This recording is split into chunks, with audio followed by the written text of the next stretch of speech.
welcome everyone to week 1 of Puma League, your fantasy football center. Anyways, I am joined this week with Albert. He is the proud owners of Metropolis State Crusaders. It's a pleasure, Brian. Thank you for inviting me, by the way. And I am your host, Brian Bisby. I am the proud owners of Bacon and Eggs, because breakfast is delicious. Anyways, we had a very interesting week 1. Just quickly recapping the week. Bacon and Eggs beat Soccer. Gotham Rogues beat Metropolis. Kevin beat Jenny. In the big upset of the week, the Emperors squeaked out a very narrow victory over the Clicksters. And Scrub Life had a comfortable win over Santa Rosa Tramp Stamps. Anyways, jumping right into week 1. We're looking at Bacon and Eggs versus Soccer. I won with a little over 8 points, 8.4 or so. Scrolling right down. AJ, do you have any insights looking at the breakdown of that week? For me, I was happy Rogers did well, but I feel like I felt short on some wide receivers. Well, I feel like, yeah, that was definitely the focal point. Wide receiver-wise, we have a point spread of about 10.2 in point difference, but you, on the other hand, had a difference of almost 14 points between both running backs. So I feel like you were definitely a little bit more top-heavy point-wise than Soccer was this week. I agree.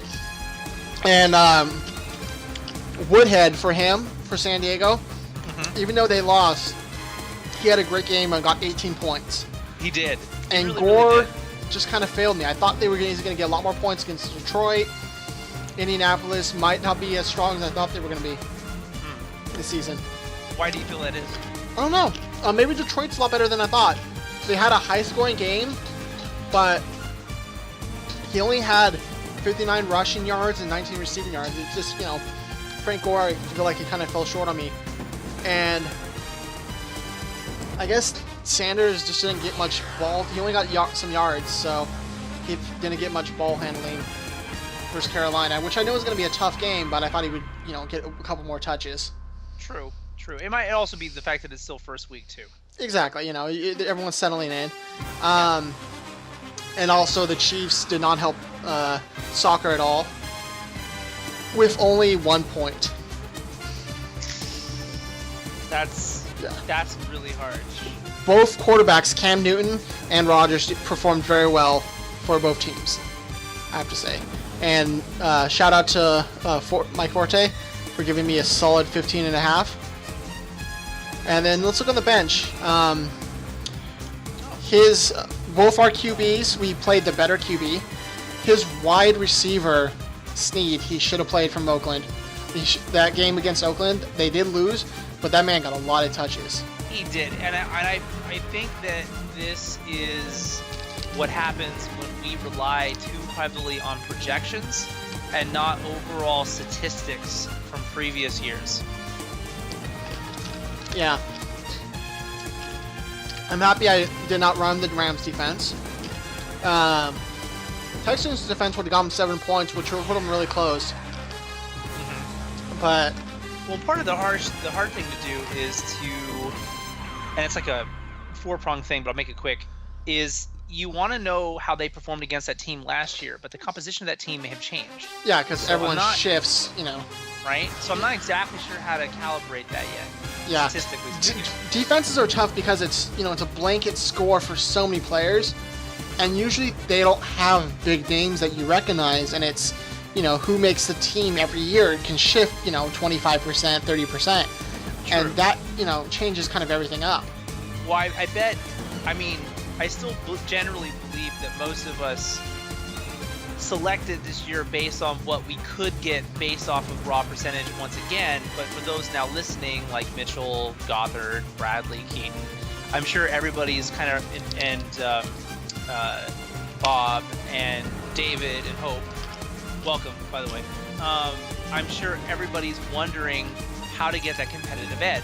And my advice, once again, is just to be very mindful of what they did last year based on how many people they played against last year. That is the only real base statistic we have. Otherwise, everything else is a wild card, and everything else is an assumption. That's okay. I think it makes the game exciting and funner to play, actually. I do. It's fun. Yep. Okay, moving to our second game. Okay. This was yours. You lost to Mitch and his Gotham Rogues by about 7 points. Ooh, yeah. Let's go down to the player stats and kind of break it down. You want to take us through what happened? My side? Yeah.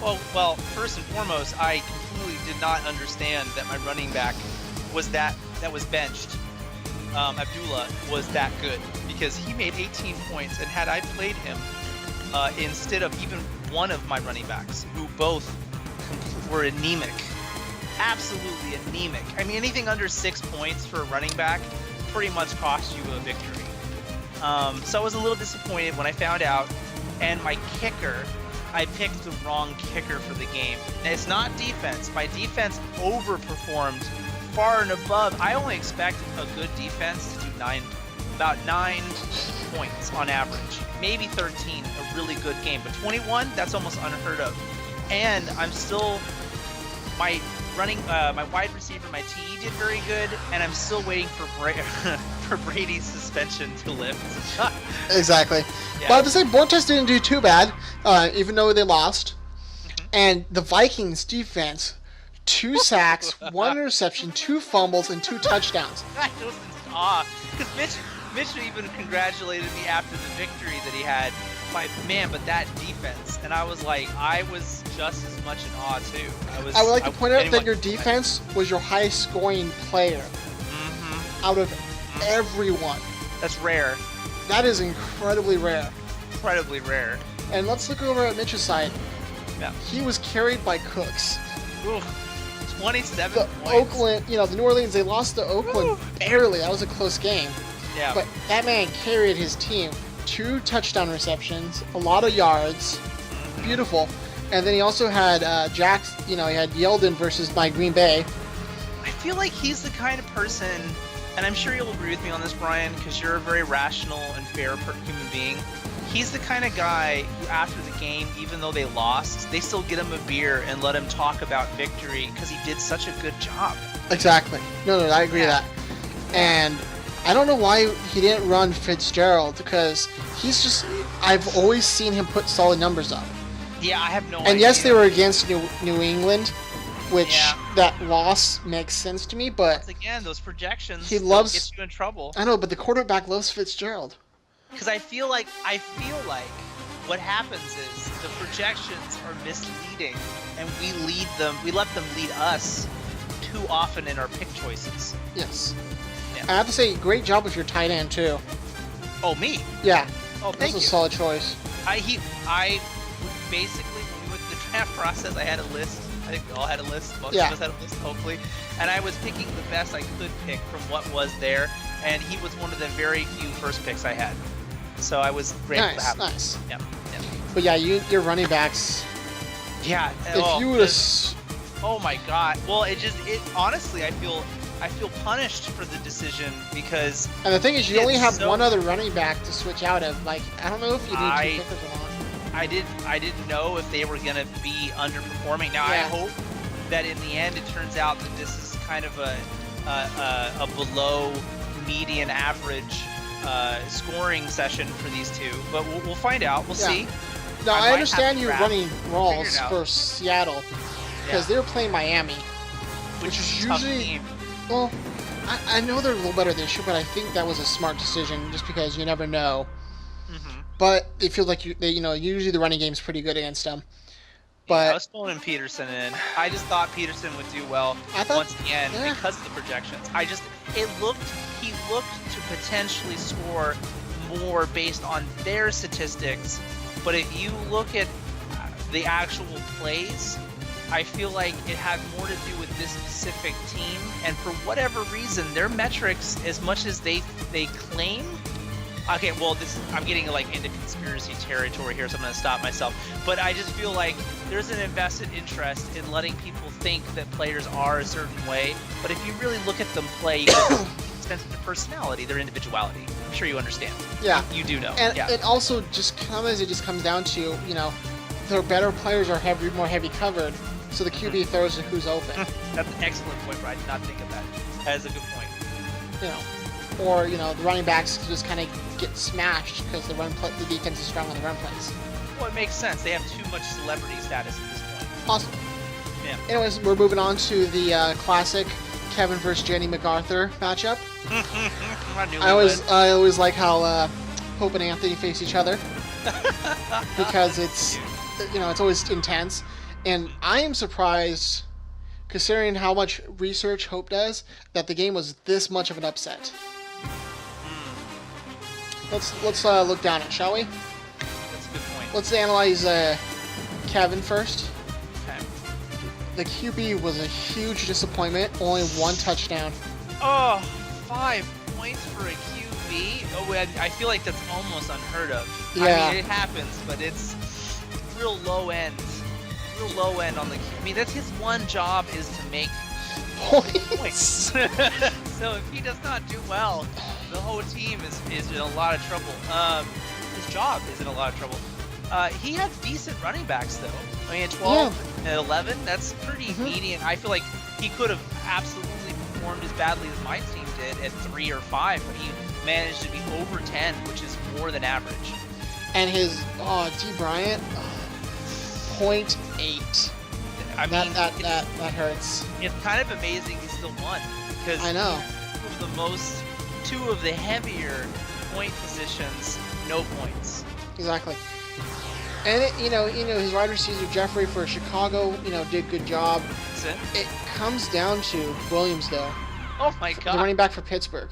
Oh my God. 29.1. He had 2 of the touchdowns. Somewhere Jesus looked back at his father and he was like, I just thought it'd be fun. Yeah. The kicker did good. The Eagles' defense did fine.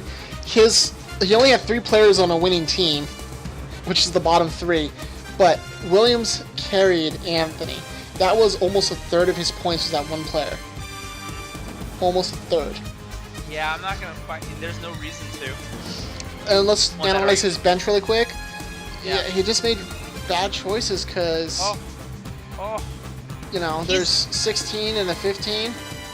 I feel like... And then a running back was a 17. We haven't examined your game yet, but I have a sinking suspicion. Yeah, we did. That was the first one. Well, it's like second game syndrome. It's like, I think it takes the first...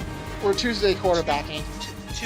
Well, I think it takes at least 2-3 games, 2 games at least, to know your team and to know what their median average play style is versus different kinds of teams. Oh, I fully agree with that, Yeah. And we haven't really sussed out, which defense is good against the running game versus the passing game. Yeah.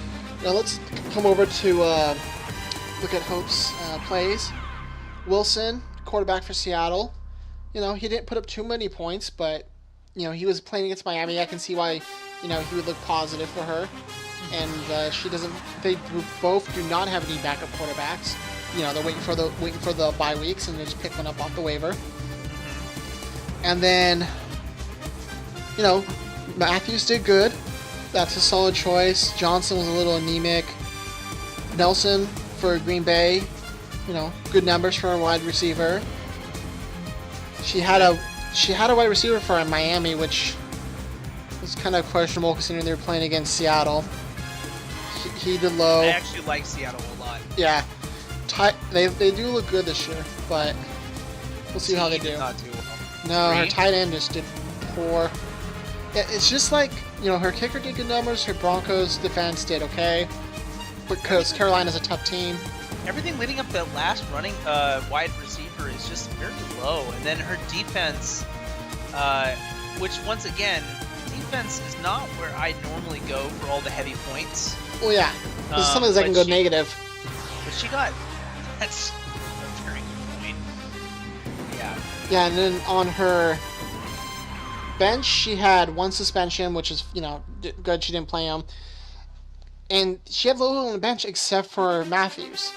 But even if she switched out Matthews, I don't think she would not have had enough points. Nope. No. Even at 17, And then let's see who she was. She would have had to have substituted, even if she had substituted her smallest wide receiver, which would have been 5 points. Her only difference would have been 12. It wouldn't have been enough. And even like her optimizing her bench. Yeah, so her team just, they had tough luck. Other people, considering if you look at her, she only had 2 players lose on losing teams. I want us to conclude on this, Brian. I'm sure you'll appreciate the irony of listening to Gothard. The biggest losers win? Yeah, he made the worst decisions, had the most reserved on his bench, and yet, no matter what she had done this week, she probably could not have pulled a victory. So. And the funny thing is, almost all her players are on winning teams. Yep. All but 3. And Anthony only had 4 players on winning teams. It's a good observation. Yeah, sometimes it doesn't matter who wins. It just matters about getting that damn ball. Yeah, I mean Oakland, Carr, and what's his name from the last point review? Yeah. Okay, let's look at the Emperors versus Clickster. This was the close game. Bradley squeaking a victory out. Whoa. Squeaking it out. Here's Keaton screaming somewhere. Yeah. Do they have any? Oh my gosh, luck.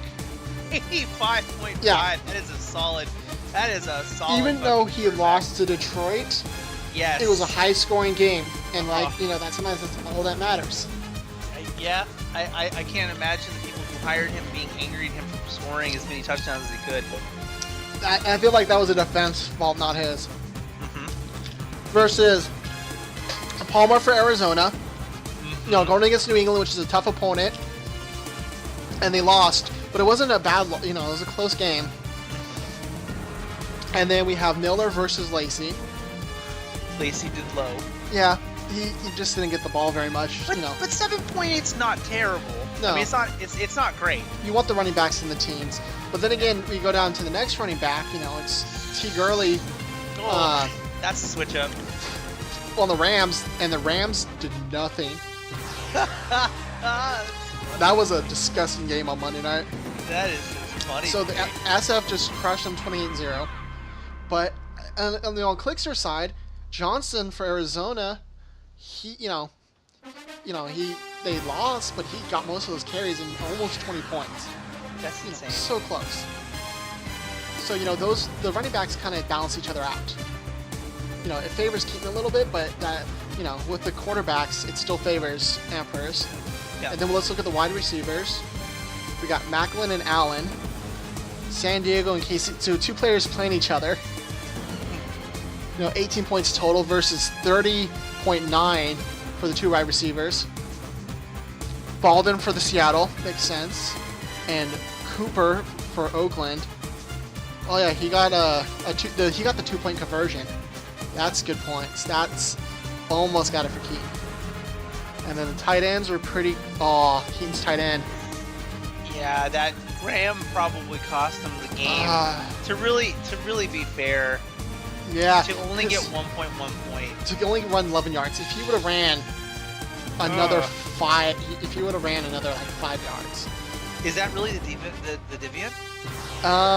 Because it's 11 yards. It's every 10 yards is a point. So if he would have ran 3 more yards. If Graham would have ran 3 more yards, for example. Hell, if any of his players ran 3 more yards with the ball. I am legitimately sorry for Keaton. That's a tough game. That's a tough game. Well played, Brad. And Keaton beat Brad on 1 point for both kickers and defense, and both were good, solid choices. Crosby's good. But Murray. Panthers defense and Seahawks defenses, solid. Murray. And let's look at this. Keaton had all but 2 players on winning teams. Brad had 3 players on a winning team. So Keaton overall picked winners, yet we're seeing this pattern here of the losers getting more plays. He picked good teams, but he didn't pick good players. Or rather, they just got other things. And then Brad's backup QB did really well. But, he didn't run him. Oh, wow, 28? Well, I mean, Yeah. not that he should have switched him out. No. Oh, if Keaton would have switched his quarterback, that would have made no difference. Sorry. No, but no. It would have, in the sense that we wouldn't be talking about this as a close game. True. I don't know if he could have. Does he have any more tight ends? He could have switched his tight end and made a difference. Yeah, he's got He's got one other QB, but his QB just didn't do as well. That's all. I think he made, with the exception of the tight end, he made the best choices. Yeah, I mean, wide receiver is the only thing he has that did decent, and then looking at his own wide receivers that he did choose, they all did better. Yeah. Yeah. No, he made the right choices except for the tight end. And as we've discussed before, the initial draft, and especially because of the way we picked the draft, yeah, a lot of choices are not really choices. It's who's available. Yeah. But that goes with any draft. Yeah, I give it a lot of room. And Brad has had one bench that was beautiful. That running back, Ware? Yeah, Casey. That's Ware from Kansas City. That was a great game for him. 25 points. Spencer. Maybe he'll run him next week. Because depending on who Rams are facing next week, Gurley might want to sit. They're claiming that Ware is going to not perform as well next week. And they're saying that part of it is little doubt that Jamal Charles is a special talent, but the younger, cheaper Ware does a heck of an impression of him. Ware did an admirable job of running Charles' place last season, but recorded just 6 receptions total in the year 2015, which means A, that he has very little faith, the team has very little faith in him, B, he has struggles to have faith in himself, and C, it's probably somewhere in the middle. Exactly. So hopefully they'll play him more, but Brad probably shouldn't lean too hard on Ware. Yeah, that might have been just a high game because of the fact that he did get to play because their main guy was out. This is definitely an interesting break-in run. This is very cool. Yeah, that'll be interesting to see who Brad decides to run for running backs. Because let's see what Gurley says for next week. Because I mean, I'm trying to give them good advice because I'm definitely running more based on stat. Yeah, this is interesting because for Gurley, this quarterback just could not get any traction. Poor man. Well, and they're playing the Seahawks next week. This coming week. I pity the fool. Oh, I don't know if their QB is going to be able to take it. Okay. I'm looking forward to this breakdown again. Anyways, and we're ending now with Scrub Life and the Santa Rosa Tramp Stamps, which had not as bad of an upset as the other. No, this one had the biggest difference. This was 15 points. Santa Rosa is David's new team, correct? No, that's Shane. Oh, Shane. Soccer is David. Welcome, Shane. Anyways, yes. So, Bob did some solid choices. Rivers was kind of a weak QB because D Breeze is a solid choice every time. Even with his loss, he put up 31 points. Mm-hmm. And that's, you can't really beat that. Foster and Miller, for Miami, they lost, but he got, a lot of play and got solid 10 points versus Ingram. That's kind of a disappointment. I would have run Ingram too, especially against Oakland, and only 9 points. Damn. Anderson, solid choice for Denver. He definitely got a lot of ball touch. 25, almost 26 points. Wow. Versus the San Francisco running back, which 21 points. Yeah. So the running backs, one of the running backs for both teams and one of the wide receivers on both teams did incredibly well. Green for Cincinnati, 24 solid points. Brown for Pittsburgh. First Washington, 24.6. The next, this was a reasonably close game until you get to the last, the second to last wide receiver. The wide receiver, yeah, that's 16 points almost versus Jackson's versus Green Bay. He only got some running yards. The tight end kind of hurt on both sides, but yeah, that's Zero's fat loss. Ooh, and then his kicker. Oh. Oh, wow. Dallas had a lot of kicks. He had 250 plus kicks. Wow. So Dallas has a great kicker. He could not single-handedly carry the team apparently, because they lost 19-20, but he tried. He tried. The Patriots defense only got him 3 points. That kind of surprises me. Versus Cardinals defense, which was 6, you know. But yeah, that wide receiver, the wideouts. Yeah, that surprises me too. Both of those. Really low for the Patriots. Yeah, both. Well, they were against Arizona. Decent team. Yeah, Arizona did score a lot of points. And both their wide receivers, you know, third wide receivers did anemic, 7 and a 4. Yeah, 4.3 is low. And let's look at the benches. Tight end. Oh, that was a better tight end. That Jackson. Thomas on the that was a pretty good one. That was decent. Yep. Let's compare that to the T that he actually picked, which was 4.2. So he would have. That would have been almost 9 extra points, Brian. That would have been decent. Yeah, but he crushed, so he made good choices. And then the rest of his bench was anemic, so good job for leaving those guys behind. Smart. Good job, Bob. And then, no, Shea made the right QB choice.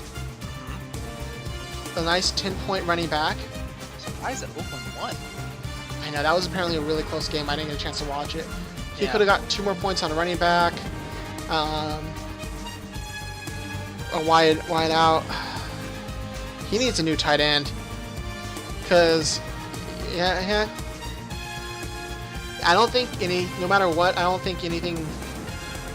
Yeah, I don't think Shane could have done anything to win this one. Oh, to be fair, doing the math in my head really quick. Once again, I love the projections.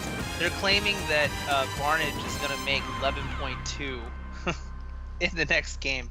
So week 2, I feel like we're going to be even more definitive and capable as commentators. Yes. To discuss where and when and how effective this system is versus what we're doing. I'm excited about that. Exactly. Yeah. He has a 99% ownership, so it was just a really bad week. He's considered to be one of the better players this year, and yet it just was a really bad game for him potentially. Yeah, and it could be nothing. You know, it could just be things just not work out for him. Turns out that he's like Rick. Are you just pointing at things saying you love them? I love football.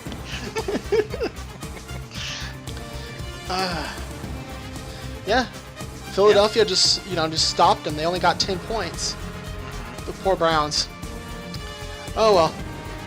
I just personally I don't like picking Browns players. I feel bad by saying that, but it's true. I just feel like if Redskins is offensive. The brown color is offensive.